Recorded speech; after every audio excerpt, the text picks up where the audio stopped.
একবারে অনেকগুলো টাকা ঘুষ দিতে কষ্ট হবে, তাই সাধারণ মানুষের কথা বিবেচনা করে কিস্তিতে ঘুষ নিচ্ছেন সরকারি কর্মকর্তারা। এ কাজে তাদের মধ্যস্থতা করছেন অফিসের নিম্নপদস্থ কর্মচারীরা।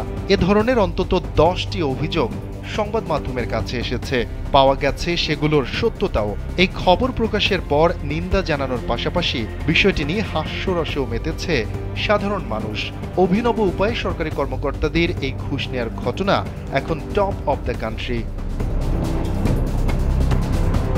দ্রব্যমূল্যের ঊর্ধ্বগতির বাজারে ইএমআই বা কিস্তির ব্যবস্থা যেন অনেকটাই স্বস্তির নাম। প্রয়োজনীয় অনেক জিনিসকে হাতের নাগালে এনে দিয়েছে এই পদ্ধতি।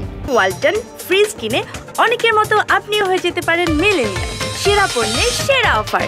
তবে এবার সামনে এসেছে এই পদ্ধতি ব্যবহার করে অভিনব ঘুষের পন্থা। এক প্রতিবেদনে এই খবর জানিয়েছে ভারতীয় সংবাদ মাধ্যম এনডিটিভি।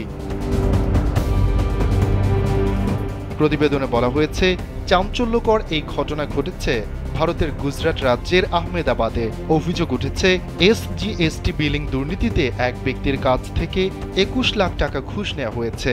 একসঙ্গে এই টাকা দিতে না পারায় কিস্তিতে 2 লাখ টাকা করে পরিশোধের অফার দেওয়া হয়েছে তাকে। 9 মাস ধরে তাকে কিস্তিতে এভাবে পরিশোধ করতে বলা হয়। কেবল এটিই নয়, রাজ্য পুলিশের এক কর্মকর্তার বিরুদ্ধেও একই অভিযোগ। সাইবার ক্রাইম শাখার এক পুলিশ কর্মকর্তা কিস্তিতে 10 লাখ টাকা চেয়েছিলেন। এই টাকা 4 কিস্তিতে পরিশোধের অফার করেছিলেন তিনি। সুরাটে এক পঞ্চায়েত সদস্যের বিরুদ্ধেও কিস্তিতে ঘুষ নেয়ার অভিযোগ উঠেছে। গেল এপ্রিলে এক কৃষকের কাছ থেকে 85,000 টাকা ঘুষ দাবি করেন তিনি। জমি সংক্রান্ত এক মামলায় আর্থিক সঙ্গতি না থাকায় মাসে 35,000 টাকা করে কিস্তিতে ওই টাকা পরিশোধ করতে বলা হয় তাকে। সবরকাথা জেলাতেও কিস্তিতে ঘুষের অভিযোগ উঠেছে। বলা হয়েছে, স্থানীয় এক বাসিন্দার কাছ থেকে 4 লাখ টাকা ঘুষ চেয়ে পালিয়ে যান 2 পুলিশ সদস্য। মূলত এক ব্যক্তির কাছ থেকে 10 লাখ টাকা ঘুষ দাবি করেছিলেন তারা। এর মধ্যে 4 লাখ টাকা ছিল এর প্রথম কিস্তি। সংবাদ মাধ্যম টাইমস অব ইন্ডিয়া জানিয়েছে, এ ধরনের ঘটনা 2-1টি নয়, অন্তত 10টি ঘটনার অভিযোগ পাওয়া গেছে।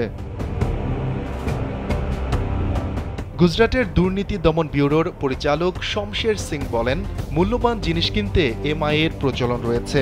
তবে সরকারি সংস্থাগুলোতে এসব পদ্ধতি অনেক অসাধু কর্মকর্তারা অবলম্বন করছেন। ক্রমেই জনপ্রিয় হয়ে উঠছে এই পদ্ধতি। তিনি বলেন, আমরা ঘটনার বিষয় সামান্যই জানতে পেরেছি। ঘুষের টাকা ডাউন পেমেন্ট করার পর তারা আমাদের জানিয়েছেন।